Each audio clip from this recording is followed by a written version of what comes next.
Hello there and welcome. It's been a while since we talked business on this show, but we're back. And Africa is on the rise. The scramble for Africa is on again.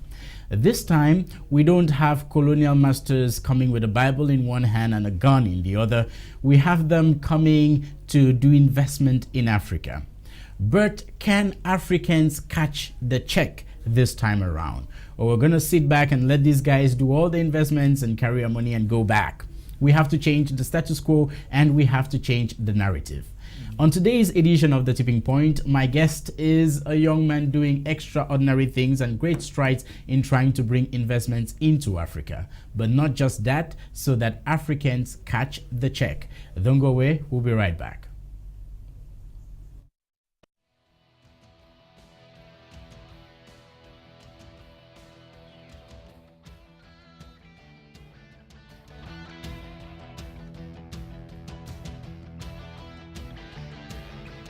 Now, I always get very excited when I see young people doing extraordinary things. And I want to start off today's edition of the program telling you people a story. So I sat on my computer one day and I was doing Google and checking who is doing what in Africa and stuff. And then I saw a pop-up of a business summit coming up in Rwanda. Hurriedly, I registered for it because I get excited and tuned on by things like that. And then I started to look into it. I thought I had just been rejected for attending the Africa CEO Forum. I applied and then they didn't give me accreditation to go cover it. So I was feeling down and out. So I saw another summit still coming up in Africa, still in Rwanda this time around. And so I got interested and then I registered. A few days after, I saw a friend of mine out in Ghana on her WhatsApp status. She had put up the program for the summit and I was like, okay, are you planning to attend as well? And she says, no, I know the organizer. And I'm like, how do you know him? And he says he's in Cameroon. And I'm like, get out of here. Who would do something like this? And they're in Cameroon. Interestingly, he is in Cameroon. Well, right now he's sitting just by me. And they've been doing some wonderful things. They're preparing to organize the Africa Business Investment Summit coming up in Kigali, Rwanda from the 27th to the 29th of May 2019. Ladies and gentlemen, please welcome Mr. Paul Mbua. He is CEO and founder of Zistech Corporation. You're welcome to The Tipping Point today, sir. Thank you very much, and thanks for having me. It's an honor to be in your program. Thank you. We're thrilled to have you. So let me go straight to the point and let me ask you this. Does it not scare you when you call people to come for a summit that has the tag of Africa in it? You call them to a country that is not your own, to a town with a history like Kigali's, and you plan it for more than one day. Does that not scare the out of you?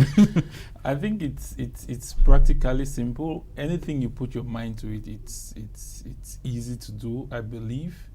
Having been attending conferences in Africa and traveling over 15 countries in Africa, I think I've gained the experience and what it takes to bring entrepreneurs together in Africa, and Kigali was just the best choice for the summit.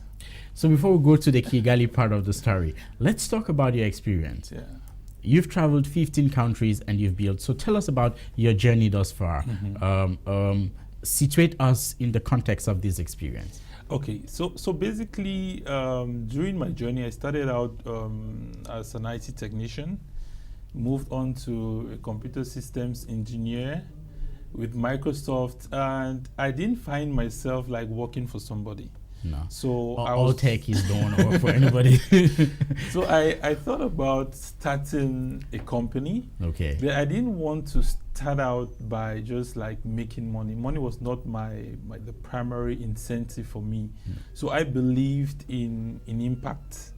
So I started out with an organization, the tech organization, and our focus is simply bringing technology to the people and helping them grow and giving them a livelihood through technology. So that was the key purpose of the tech organization.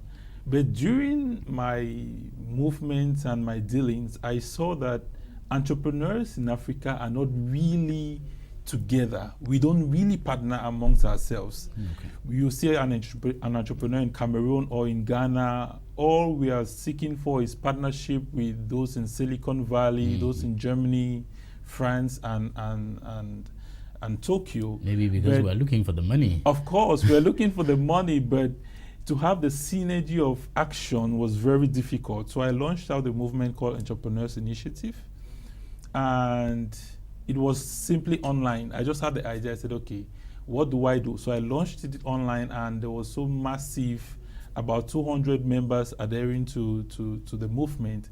And that was the beginning of my moves in Africa. So I went to Benin without knowing anybody. Those who contacted me on Facebook that they were interested. So I said, okay, why not? So I moved from Nigeria to Benin, from Benin to Togo, and Togo is one of our strongest branches where we have an office. We have more than 15 people working in the office.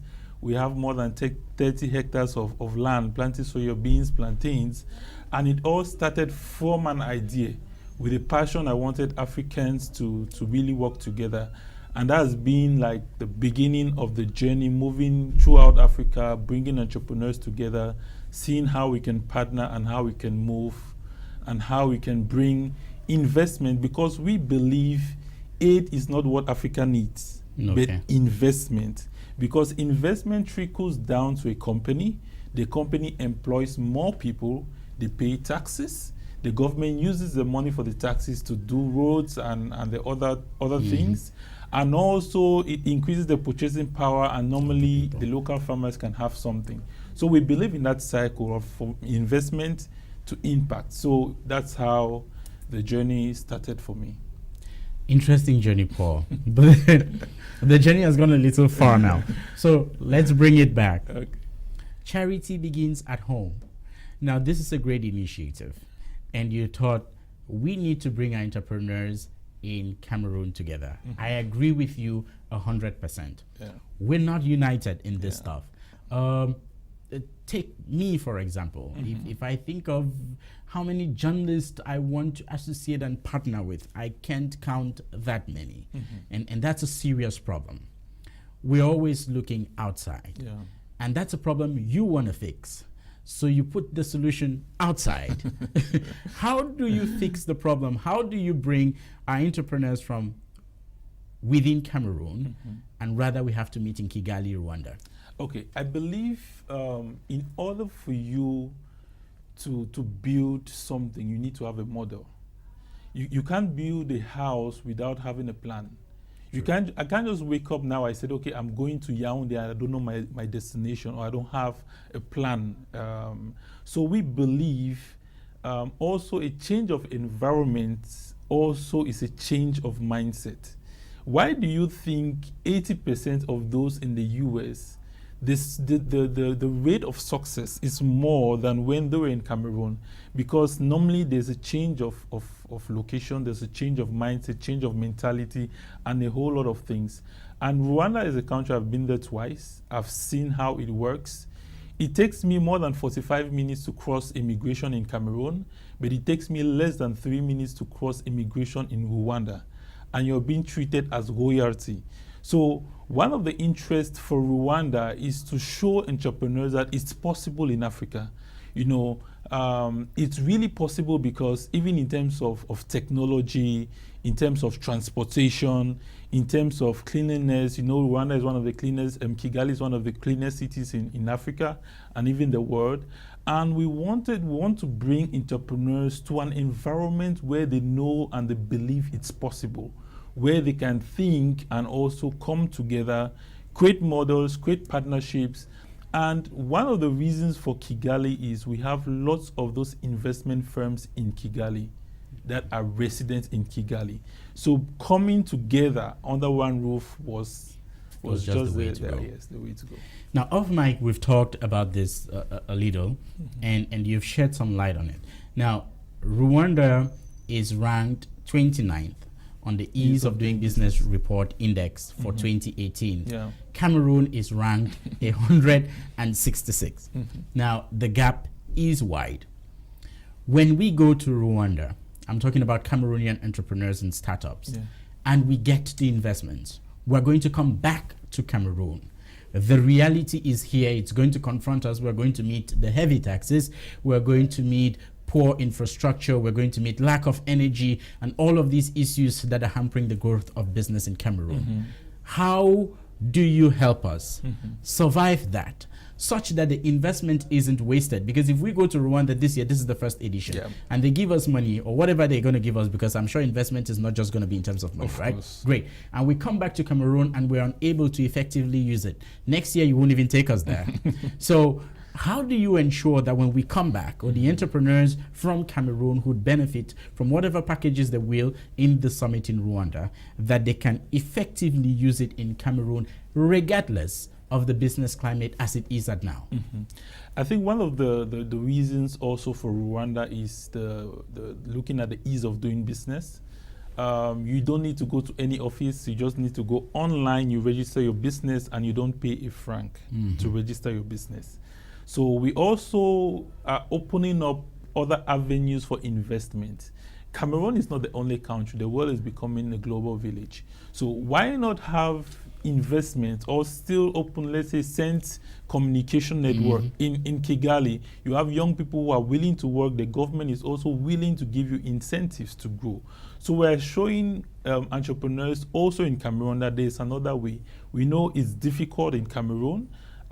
It's challenging, but you have other opportunities. Also, for those who will be receiving investments, they'll be accompanied.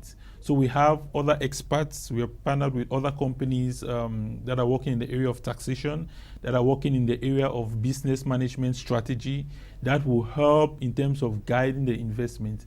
And that's where ZTech Corporation comes in, because what we do is when those investors invest, we are the watchdog of their investments, making sure you meet the need, because we know if you attain the level at which you promised in your business model, your business plan, the more credible we'll become, and the more investments we get to have through our firm and through our investment partners.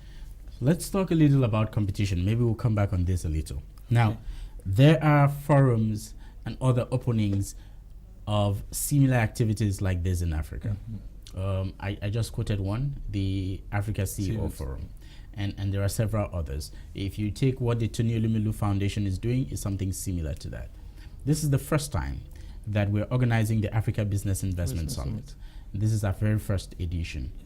How do you hope to compete against such giants in the industry? I was going through your status update, and I was seeing some of the speakers who'd be at this event. How do we ensure that the right people get this info so that we can stand on the same platform?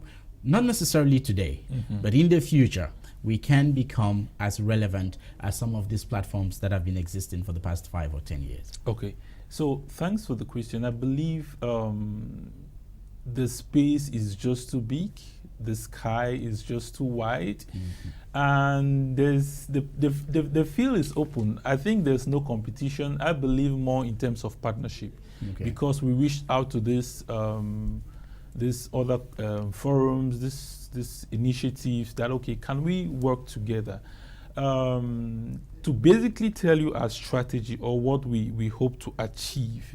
Is we are people on the ground.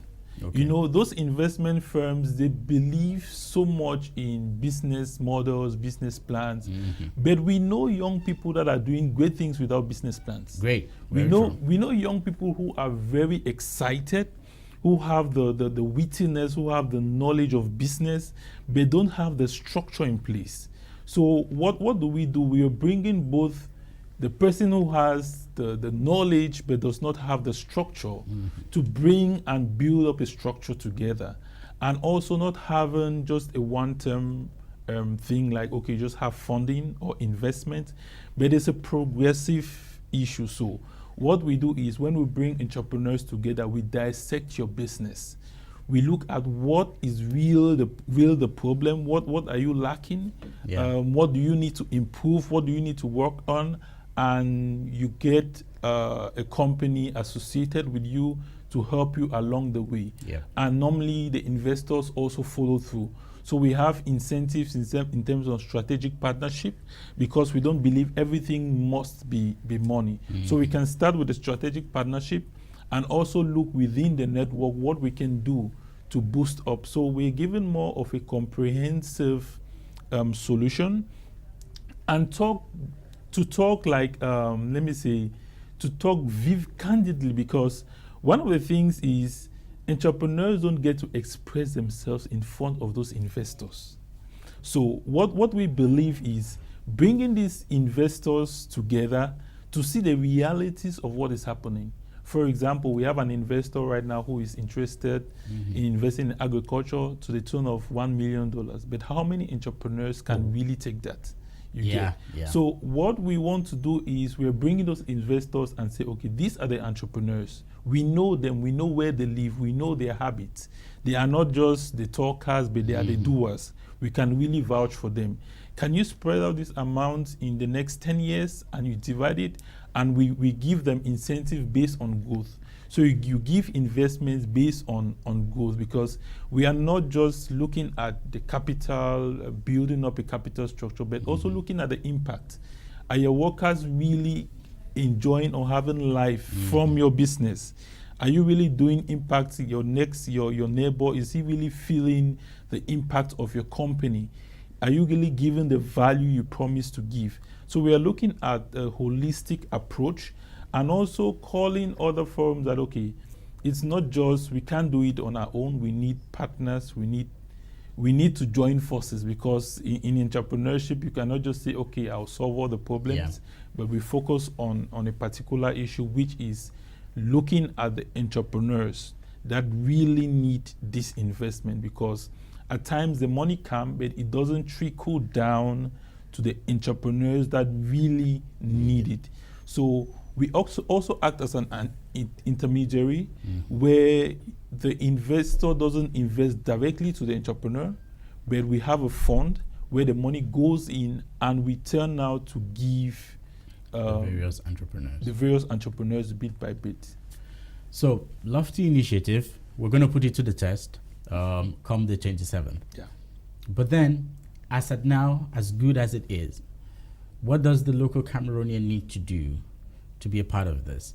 Now, I have to be biased here because I am pro my country, and I want to help my own brothers and sisters who have seen them on the streets of Douala and Buea and Limbe struggle. We want to go to Rwanda. We want to be a part of this. What does it take? Okay, so to attend the conference, it's clearly simple. What you need is a passport. Okay. The next thing you need is your vaccination card. You need a business idea. Nobody comes except you're a media person, but nobody comes to the summit without a business model, even though we'll still work on your business model. But we want to get entrepreneurs already investment ready. So you don't waste your time coming there, but you are very strategic, you know what you want, and we help to find a good fit for your business, and also the investors that are coming in. Also, you need we have various packages. We have $2,000 for those coming from the US. We have 1,800 euros for those coming from Europe. We have $600 for those coming within Africa, and that also want a one-on-one session with the investors. We have $350 now, breaking it down to everybody. So $350 is about 204 or 205,000 francs. That will cover your accommodation, your feeding, pick up from the airport, your lunch, everything within the conference. It covers everything. Then you just need your flight ticket. Flight to Rwanda is between I checked it yesterday, was 225. So you can have it between 220 to 240,000 a round trip to Rwanda. So let's say approximate 480 or 460, 480, you can attend the conference. So it's an investment.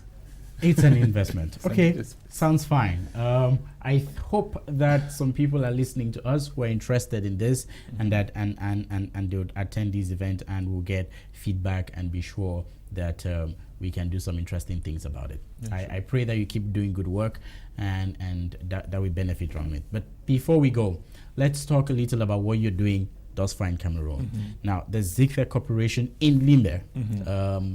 Where's the office based again? Okay, the office is based in Sokolo. And I always encourage people to use Google Maps. So if you ask me the location of the office, I just say go to Google Maps, type Zitech, and you'd find exactly where we are. You find exactly where we are. We don't use. Okay, so thank you that you mentioned that. Now this is how easy technology makes life for us. I'm trying to give this example without doing publicity on my business because Canal Day would bring trouble for me. So someone told me, but we're on Google Map, just find us. And I realized it's that easy. The number of people who come to Douala and say they are hungry, I'm talking about people who don't live in Douala. Sure. And all they will do is find a restaurant that is on Google Map that they can easily trace and go there. Yeah. And it's easy publicity. It doesn't cost you anything except you have a Google account, and we don't do it. Yes. I know that in there are what we call the early adopters, the laggers, and all in every sphere of life like that. Yeah. But this is what I don't get. For how long will we continue to lag behind in our acceptance of technology? Because technology has gone so far and is propelling the world so fast. Sure.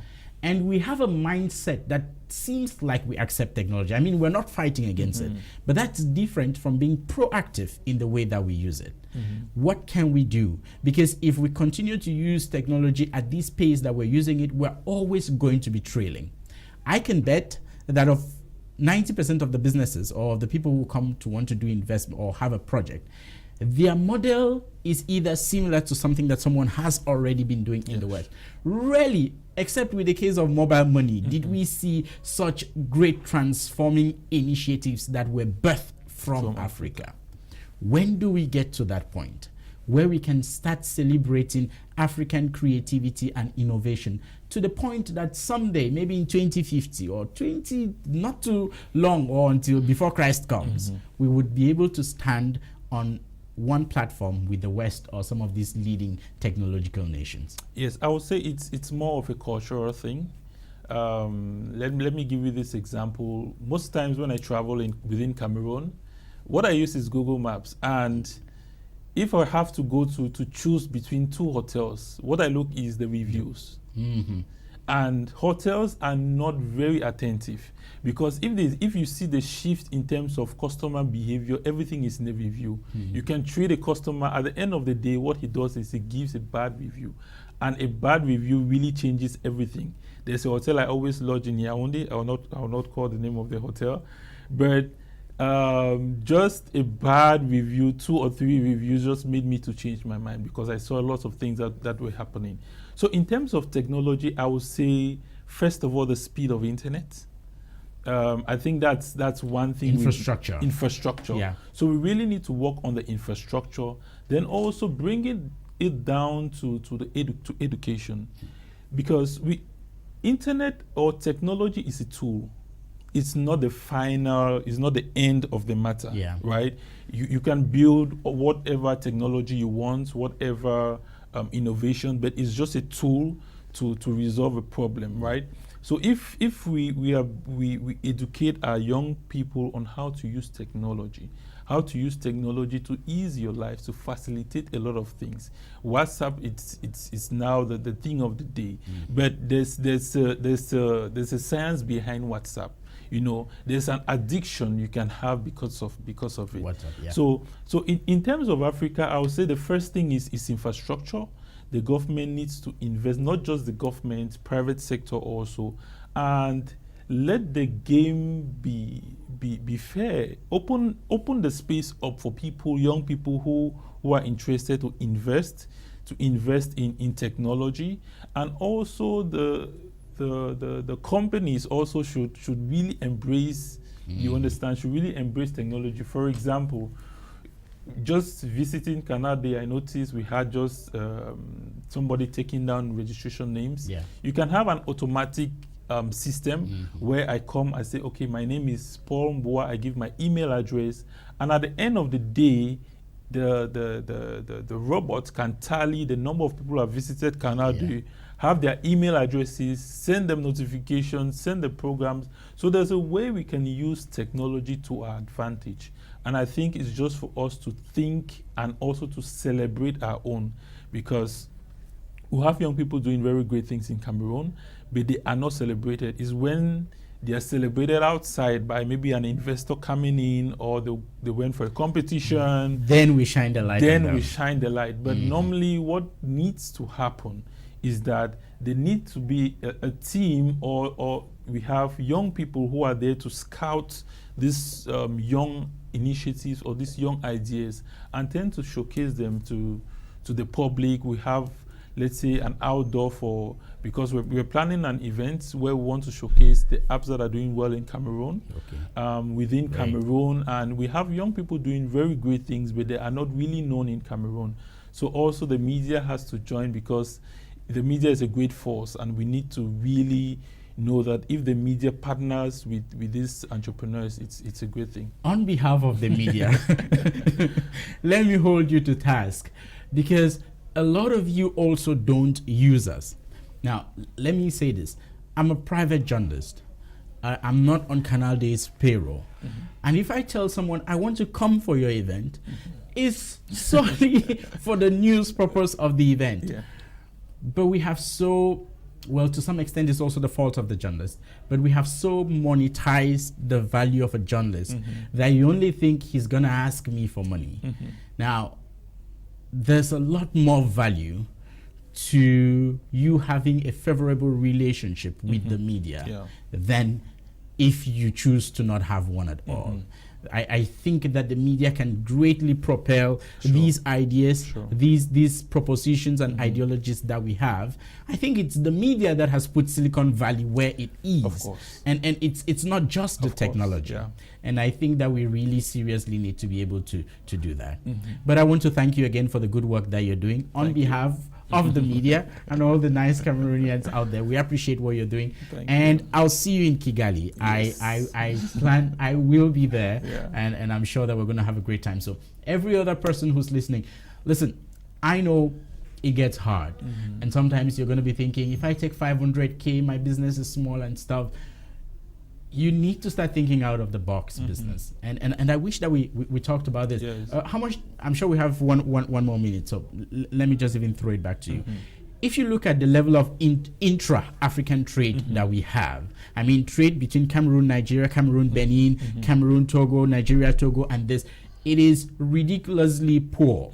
I mean, I was shocked the other day. Aliko Dangote said on air that they wouldn't let him take his cement to Benin or Togo. Yes, and that's ridiculous. Okay, well, they say our time is done. We have to go, but we have to do more. And I pray that the summit in Kigali would help us see how valuable we can be to each other. Thank you so much for coming. It's always a pleasure. Thanks for inviting me. This is Paul Mbua. You can find him on Facebook as Paul Mbua, or you can go to zigtechcorporation.com, right? That's your website, www.zig. I'm sure you've been seeing it on his name tag down there, so you can follow that up. Meantime, you can continue to follow us on Twitter, on Facebook, on Instagram, on YouTube. Is Richard Atem-Ojong, and you have it there, and you'll see us, and we'll continue this conversation and make some things happen. Thank you very much once again, sir. Thank you. And to all of our viewers, I kept saying listeners, I was working in the radio before I came to TV. God bless you, and until some other time, bye-bye.